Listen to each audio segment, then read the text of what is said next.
Mark Brennan of Fight on State here with our weekly Bill O'Brien press conference wrap, joined as usual by Greg Pickle. Greg, nice to be here. Always nice to be here, be younger. You know, Greg is younger, and it's nice to be young again. Obviously, I'm kidding. We have Penn State sports historian Lou Prato filling in because Greg, it's Tuesday, and Greg had to, as we tape this, it's Tuesday, and Greg had to head over to Wrestling Media Day. So we're always happy to have Lou chime in. Lou, Penn State coming off a 63-14 beatdown. I know you were out there. We've already wrapped up the game and everything, but in terms of the way Bill O'Brien handled himself in the press conference following a tough loss, what was your kind of take on that? Well, I followed some of the tweeters while we were watching this, and everybody, I sort of agree with everybody saying this is probably his best news conference. I mean, he stormed out of a couple of them, and he wanted to answer questions.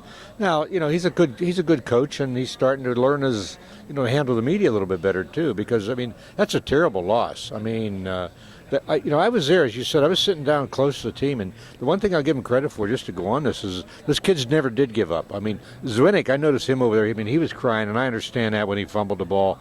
But I tell you, the kids didn't give up. They were trying, even though they were getting their rear end kicked in. But Bill was pretty forthright today about his, what he was talking about. He was took all the questions. He didn't get mad. He got a little irritated at a couple minor things, but he didn't want to talk about the officiating, and you can't blame him that. Yeah. I mean, the stuff he didn't want to talk about, I could understand. I mean, I thought he was very, very good today.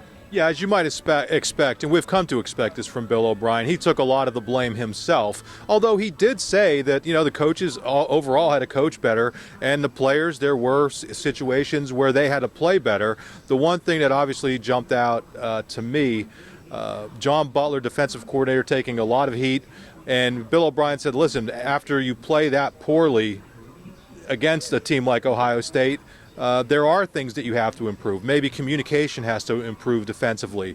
But he was steadfast in his support of John Butler and basically said, anybody who thinks he's going anywhere that's a load of crap is essentially what he said. That's what he said, exactly what he said. I tell you, I have to admire him not criticizing the players openly and not criticizing his coaches. I mean, Urban Meyer criticized the players and criticized some of his coaches over the time. That's a new way to go. You never heard Joe criticize the players or criticize the coaches. Took blame themselves. But also, sometimes you have to defend your players, defend your coaches, particularly in the public. And let's face it, all we've heard in the last 48 hours, maybe even longer than that, is about, do we need a new defensive coach? It's the same. You're an Eagles fan and I'm a Steeler fan, but we're hearing that about the Steelers too. Do they need a new defensive? Do they need a new head coach? I mean, fans are fickle, and let's not subject people to the awful Steelers and Eagles, Lou. Come on. I mean, this game was painful enough for them without you bringing the Steelers and Eagles in. Wait. This is not a good year to be an Eagles, Steelers, Penguins, Flyers, or a Penn State fan. Anywhere in Pennsylvania. There must be a couple of high school teams who are playing well. There may be. We'll see it in the playoffs, I guess. You're right about that. Just the nuts and bolts of the press conference. And I just before we get off of the Butler thing, I mean, he was passionate when he said that. And I'll post video of that people can see it. But he just was not saying, that's a load of crap. He's like, that was the only time in this press conference that I really got the sense that he was kind of angry. I think one of the most important things out of the press conference, Christian Hackenberg got bumped up against Ohio State on what was clearly a late hit. Bill O'Brien said he's fine, went through all the practice on Monday, and that to me, Lou, for this team, this guy's kind of your young leader of the offense, and I think they really need him out there this week against Illinois. I thought that was really good news for Penn State. Well, I think it was the best news because we all came into this news conference not knowing. I thought Ferguson did a decent job when he came in, but he's not our Hackenberg. I mean, he's smaller than Hackenberg. I mean, I'm afraid of him when he threw that intercepted pass. He needed to work, and I agree to that. I think even your two, the Della Valle and Miles Diefenbach, they bought into it. I mean, and you have to. You can't get beat like they got beaten and then start moping about it, because if you do, you're going to lose 4 or 5 games. So they got to come out, and they're playing at home. I mean, people forget that was an away game, and they haven't been playing very well away. Yep. I mean, that's part of the problem. I mean, they can't look past Illinois because they got Minnesota out there, but this Illinois team wants revenge. I mean, talk about revenge took 19 years for Ohio State. These guys actually went through what happened last year out there, and even here, and they want revenge too. So they're in for a tough game, but I think they got the right attitude. I would say this didn't come up at all today, but I would say the Penn State players players are still kind of revenge-minded against Illinois after what happened last year. And I will still bet you that coaching staff is the Penn State coaching staff is. These guys will come out ready to play. I would be absolutely shocked if they're not. Another key thing out of today's, I don't know if it was key, but all of a sudden you look at the depth chart.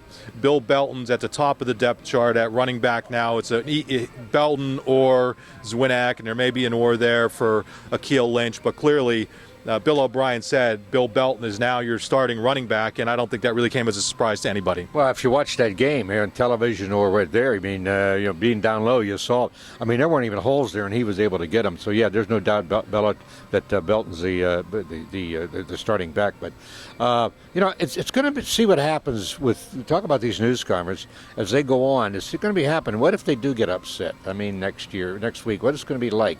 Because he gets down on himself, but then he gets irritated. I mean, he's an Irishman, like Italian, and he gets.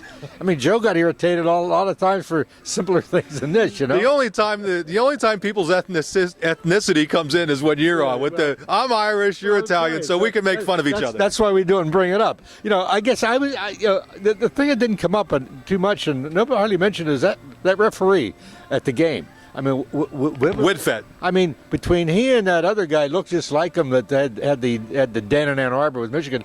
We see those two guys. It's like, oh no, and some of those plays that were called that the guy Carrillo who runs it, he better take a look at them. They were so obvious plays and so obvious. What I don't understand as we're talking about this is why so much holding goes on and isn't called. I understand you can't see it, but it just seems like they let a lot of stuff go. But give O'Brien credit. He doesn't get into it, and he can't. He starts making excuses, then he'll be the one to be booed when they come out. This is why I love having Lou on. We start talking about Zwinak, and then we go to the Irish and the Italians, and then you're with the Whitfett, and then it's the bad calls. But you do raise a couple of good points. One thing on Zwinak, Bill O'Brien said he did meet with him on Monday. And that he told him not to be as hard on himself. Well, Bill, guess what?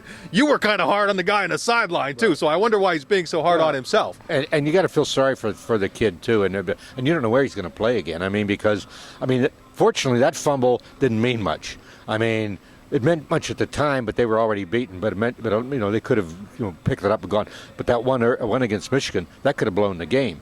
And he's had too many fumbles, and it's just too bad because he's a pretty good kid. And he's a good runner, but again, O'Brien talking about going back to the news conference. O'Brien held it up, and I don't think anybody got nasty on the phone, or nobody got wise guy, or even Josh Moyer. I don't think Josh asked a question today, but who's in O'Brien's doghouse, as we know. He's standing right over there as we talk. But that's from Lou, not from me. Let's get on to a couple of the other things that you brought up. Though I asked Bill O'Brien specifically, did you feel the need to reach out to the Big Ten at all about the hit on Hackenberg, which was clearly after the whistle? And he said, listen, that's not the kind of guy I am. I don't want to come across as complaining after the fact. And he said he wasn't sure if it was a dirty hit or a dirty play because it was so loud in there that maybe the guy just didn't hear it. But that's the sort of thing that I think they ought to bring up to the Big Ten. I don't know. It sure seemed like it wasn't I don't know that it was a cheap shot, but you have to protect players there. I have to tell you though, I remember when I was helping out Fran Ganner, after I left the museum, I was helping out Fran, and he said that every week that he was the guy responsible for taking some plays and sending it off to, at least before Carrillo took in charge of that whole organization, but they'd send it off and they'd point out this. There's always 5 or 6 plays in the game they'd send off, and every coach does it too. But again, come back to this. When I saw that, I thought, oh, there should have been a flag. Take Roby got flagged and thrown out of the game the week before, and we look at that again and you say, well, maybe he should have been thrown out, but there was a flag thrown. Well, there should have been a flag thrown, even if the kid didn't mean it. It's like the difference between running in the kicker and roughing the kicker.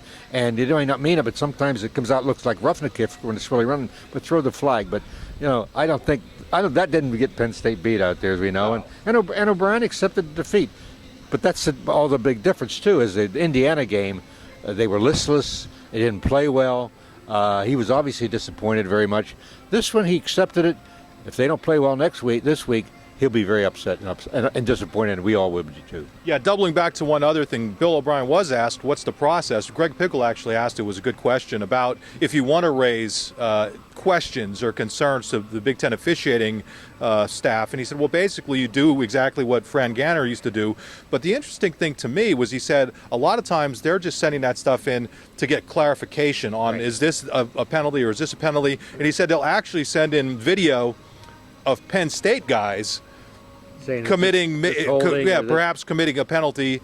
So to me, he was not. I give him all the credit in the world because he could have used officiating as a little bit of an excuse. Nobody thought Penn State was going to win that, no matter who was officiating.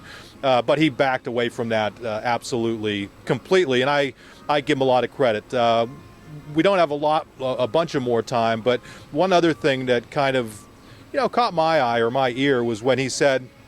He was asked about kind of the demeanor of the team coming off that type of loss. It's got to be very difficult for them. He said they had a team meeting on Monday, and as soon as he opened that door, he got the sense that everybody was ready to go. Now, is he just saying that to us, or does he really think that? I don't know. But you would hope for this team's sake that they don't allow, and this is an old coaching and an old football cliche, don't allow one team to beat you twice. Yeah, that may have been Ohio State may have scored enough points to beat you 4 or 5 times, but don't let that lead to 4 or 5 losses. But he said something interesting to the team. He said to the team, if that's the worst you're ever going to face in your life, you're going to have a pretty good life. Well, that was repeated by Della Valle, and I think Miles Diefenbach too. Yep. So they have the message, and and they are. You've been around these guys a long time. Last year and this year, this team and how this developed, and the chemistry of a team takes different. But these seem like good kids, and they're listening to them, and that's the point. Because let's face it.